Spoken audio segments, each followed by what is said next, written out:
de la rencontre nationale du bureau exécutif de la jeunesse Awalé nationale. La jeunesse Awalé nationale réunie en session élargie de son bureau exécutif à l'occasion de sa rencontre nationale tient à adresser à l'opinion nationale et internationale les messages suivants à travers ces déclarations officielles. Nous annonçons solennellement l'officialisation de sa nouvelle réorganisation de la jeunesse Awalé nationale avec la mise en place de différents pôles plus opérationnels, inclusifs et alignés avec les orientations stratégiques de notre parti Awalé, les Jambar. Cette réorganisation vise à renforcer la coordination, l'efficacité des actions et à mieux porter la voix des jeunes dans toutes les sphères de la vie nationale. La jeunesse Awalé réaffirme son adhésion totale à l'appel au dialogue national lancé par le président de la République, M. Bassirou Diomaye Diakhar Faye. Cet appel que nous saluons s'inscrit dans une dynamique d'apaisement, de rassemblement et de refondation. Il est en parfaite cohérence avec la vision du parti Awalé qui prône une démocratie inclusive, participative et constructive. Nous appelons ainsi tous les jeunes de notre coalition à répondre présent à cette main tendue pour bâtir un Sénégal uni et stable. Dans cette dynamique de construction nationale, la jeunesse Awalé invite toutes les coordinations de jeunes issus des différents partis alliés de la coalition à mettre en place un cadre de concertation et d'action commune. Il est plus que jamais temps d'unir nos énergies pour soutenir, encadrer et défendre le projet politique auquel nous croyons et que nous portons avec conviction. Nous félicitons chaleureusement le président de la République et le Premier ministre Ousmane Sonko pour les initiatives courageuses et structurantes menées durant cette première année de mandat en faveur d'un Sénégal prospère, uni et souverain. Ces efforts déployés, malgré un contexte international complexe, traduisent une réelle volonté de réforme, d'inclusion et de transformation sociale. Enfin, la jeunesse Awalé tient à saluer avec fierté le sacre historique de la délégation sénégalaise lors du Salon international de l'innovation de Genève avec 10 médailles remportées. Nous félicitons vivement ces inventeurs brillants, dignes ambassadeurs du génie sénégalais. Nous encourageons également le ministère de l'Enseignement supérieur, de la Recherche et de l'Innovation pour les avancées remarquables enregistrées dans la gouvernance du secteur et les investissements soutenus dans la recherche de l'innovation et de l'excellence académique. La jeunesse Awalé appelle l'opposition à un débat public, un débat constructif sur les politiques publiques afin qu'elle saisisse l'occasion de participer à la dynamique de prospérité et de souveraineté à laquelle le gouvernement est en train de mener le pays. La jeunesse Awalé reste mobilisée, engagée et déterminée à jouer pleinement son rôle dans la construction d'un Sénégal solidaire,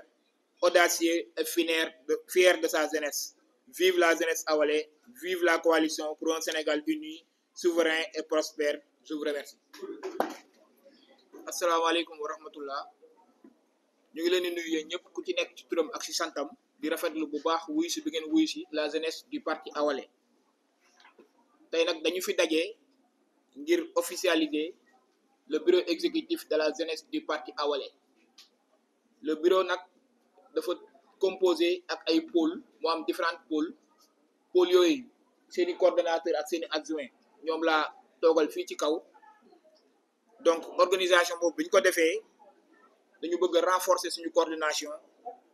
waaye aussi gën a mën a booloo pour que projet politique bi nga xamante ne moom la ñu nekk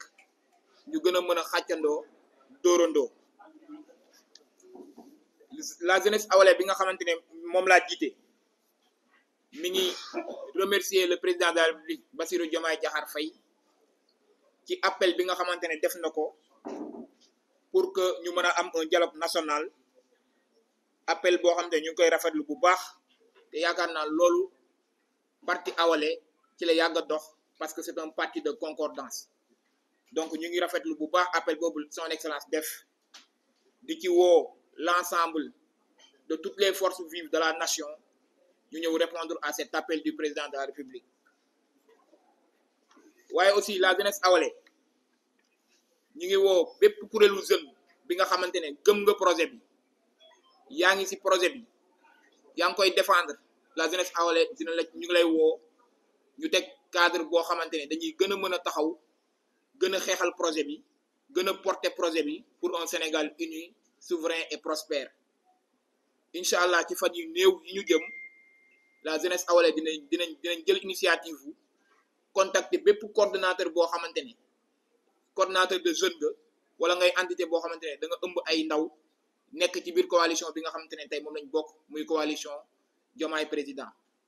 loolu ñu ngi ciy tàllal loxo encore suñu mbokki jeunes yëpp ñu ubbil ñu porte yi ñu mën a teg cadre boo xamante ne dinañ gën a mën a booloo ngir mën a xeexal projet bi beneen bi mooy ñu ngi sant bu baax a baax le gouvernement du premier ministre Ousmane Sonko ci liggéey bu rafet bi nga xamante ne def nañ ko ci première année bi nga xamante ne moom la ñu nekk ci mandat bi loolu nag mënuñu ko wax te remercier wuñu le ministre de l'agriculture ci campagne arachidière bu extraordinaire bu ñuy may remercier wuñu aussi le ministre de l'hydraulique ci liggéey bu am solo bi muy def surtout ci autoroute des eaux ñu ngi remercier bu baax a baax aussi le ministre de l'enseignement supérieur ci sacre bi nga xamante ne Sénégal def na ko ci salon international de l'innovation de Genève ñu ngi encourager bu baax a baax le gouvernement du premier ministre Ousmane Sonko di lancer un appel à l'opposition di leen wax ni tey suñu njiit yi nga xamante ne tey ñoom ñoo fi nekk li ñu tal mooy le Sénégal puisse rayonner au niveau international dans le cadre de la recherche de l'innovation suñu njiit yi nga xam ne ñoo fi nekk tey taluñu un débat de bas étage li ñu tal mooy Sénégal boo xamante ne ci fan yi ñu ñëw wala ci weer yi ñu jëm dinañ dugg ci hivernal nuñ ko réussir la njiit yi tal nu ñu réussir campagne arachidière la ñu tal nu njàng mi mën a ñoŋee loolu la suñu njiit yi tal li ñu tal aussi mooy alalu askan wi nga xam ne dañ ko pasare woon ñu ñëwaat taxaw temm pour que képp koo xamante ne jëloon nga xaalis askan wi nga indiwaat ko tey mu nekk askan wi mën ci bénéficier wu loolu la suñu njiit tal ñu ay débat de bas étage tey nag man fii laa ko waxee ci turu jeunesse awalé nationale opposition boo xamante ne bépp opposant bu fi nekk boo xam ne bëgg nga un débat constructif la jeunesse awalé tey woo nañ la ci débat constructif te taxaw nañ incha allah bépp élément de langage boo xamante ne mën nañ ko am pour que ñu mën a wane li nga xam ne moom la gouvernement bi di liggéey jeunesse awalé taxaw nañ tey pour woo ci ñëpp képp ku bëgg un débat constructif la jeunesse awalé ñu ne ci woo ñu ngi sant ñëpp di gërëm ñëpp di wax asalaamaaleykum wa rahmatullah. Merci beaucoup.